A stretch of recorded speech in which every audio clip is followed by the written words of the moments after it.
M Jayachandran കൂടി ചേരുകയാണ്. Shri M Jayachandran, സെക്രട്ടേറിയറ്റിൽ മാധ്യമപ്രവർത്തകർക്ക് അക്രഡിറ്റേഷനുള്ള മാധ്യമപ്രവർത്തകർക്ക് പോലും ഇപ്പോൾ കയറാൻ കഴിയുന്നില്ല. വലിയ നിയന്ത്രണം ഏർപ്പെടുത്തിയിരിക്കുകയാണ്. LDF ഭരിക്കുമ്പോൾ മാധ്യമ സ്വാതന്ത്ര്യമാകെ ഹനിക്കപ്പെടുന്നു എന്ന് പറഞ്ഞ് കരഞ്ഞ് നിലവിളിച്ച ആൾക്കാരാണിപ്പോൾ ഭരണപക്ഷത്തിരിക്കുന്നത്. പക്ഷേ നിയന്ത്രണം കൂടുതൽ കടുപ്പിച്ചിരിക്കുകയാണ്. ജയചന്ദ്രൻ, മാധ്യമസ്വാതന്ത്ര്യത്തിന്റെ അപ്പോസ്തലന്മാരാണല്ലോ ഭരണക്കസേരയിൽ ഇരിക്കുന്നത്. പ്രത്യേകിച്ച് മുഖ്യമന്ത്രി, അദ്ദേഹത്തിൻ്റെയിലാണല്ലോ PRDയും ഒക്കെ നിയന്ത്രിക്കുന്നത്. അപ്പോൾ അദ്ദേഹം തന്നെ ഈ തെരഞ്ഞെടുപ്പിന് മുൻപ് ഈ കാണിക്കുന്ന പിണറായി വിജയൻ ഈ സ്റ്റാലിനിസം കാണിക്കുന്നു, സ്വേച്ഛാധിപത്യം കാണിക്കുന്നു എന്നൊക്കെ പറഞ്ഞ് വ്യാപകമായി പ്രചരിപ്പിക്കുകയും അത്തരത്തിൽ മാധ്യമങ്ങളോട് പറയുകയും ചെയ്തയാള് UDF അധികാരത്തിൽ വന്നാൽ ഇതൊന്നും ഉണ്ടാവില്ല, ആർക്കും പൊതുജനങ്ങൾക്കടക്കം ആർക്കും സെക്രട്ടേറിയറ്റിൽ സ്വതന്ത്രമായ പ്രവേശനം അനുവദിക്കുമെന്ന് പരസ്യമായി പറഞ്ഞ ആളാണ് ഇപ്പോഴത്തെ മുഖ്യമന്ത്രി VD സതീശൻ. അദ്ദേഹം ഇത് എപ്പോഴെങ്കിലുമൊക്കെ ഒന്ന് ഓർക്കണം. ചുമ്മാ ഈ വെറുതെ ആവശ്യമില്ലാത്ത ഗീർവാണം മുടക്കുന്ന രീതിയുണ്ടല്ലോ, അത് പല പല കാര്യങ്ങളായിട്ട് ആവർത്തിക്കുന്നുണ്ട്. മാധ്യമപ്രവർത്തകരോട് അത്തരം പണിക്ക് ഇറങ്ങുന്നത് അത്ര ശുഭകരമല്ല എന്നുള്ളത് മുഖ്യമന്ത്രി ഓർക്കുന്നത് നല്ലതാണ്. ഇന്നലെ അവരെ മാധ്യമങ്ങളിലെ നിങ്ങൾക്ക് വളരെ പ്രിയപ്പെട്ടവരും പ്രിയങ്കരരുമായിരുന്നല്ലോ. ഇന്നാണല്ലോ ഇപ്പോൾ ഇവരൊന്നും അകത്ത് കയറണ്ട എന്നുള്ള നിലയിൽ പറയുന്നത്. അപ്പോൾ അത് ഈ പ്രധാനപ്പെട്ട രണ്ട് മാധ്യമപ്രവർത്തകർ മുഖ്യമന്ത്രിയുടെ മാധ്യമ സെക്രട്ടറിയായും മാധ്യമ ഉപദേഷ്ടാവായും ആ മുറി അവിടെ ഇരിപ്പുണ്ടല്ലോ നോട്ട് ബ്ലോക്കിൽ.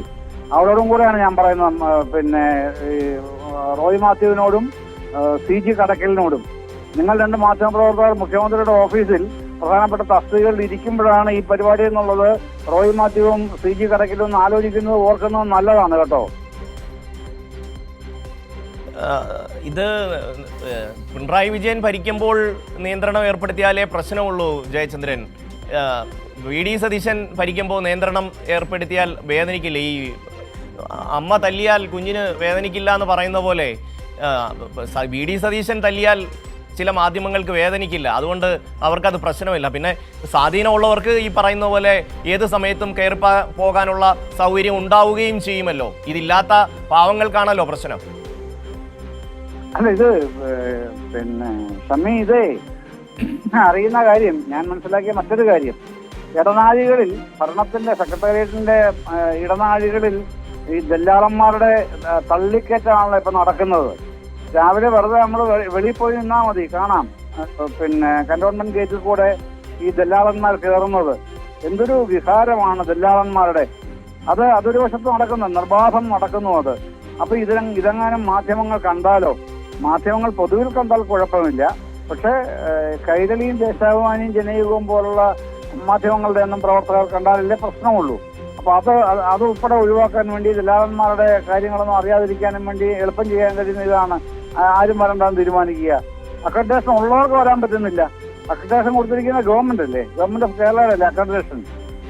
ഗവൺമെന്റ് ഓഫ് കേരളയുടെ അക്രഡിറ്റേഷൻ ഉള്ള ആൾക്കാർക്ക് സെക്രട്ടേറിയറ്റ് കയറാൻ കഴിയുന്നില്ല എന്നുള്ളതിന് സമാധാനം പറയണം, മറുപടി പറയണം ഈ മുഖ്യമന്ത്രിയും മന്ത്രിസഭയും. ഏത് മന്ത്രിമാരെ കണ്ടാലും ചോദിക്കുകയും വേണം. ഇത് മര്യാദഘട്ട പണിയാണ്, ഒരു സംശയമില്ല, പറയാൻ മര്യാദഘട്ട പണിയാണ്. നിങ്ങൾ വാഗ്ദാനം ചെയ്ത ഒന്നാണ്, നടപ്പിലാക്കുന്ന മറ്റൊന്നാണ്. അതുകൊണ്ടാണ് മര്യാദഘട്ടം എന്ന് തന്നെ പറയേണ്ടി വരുന്നത്.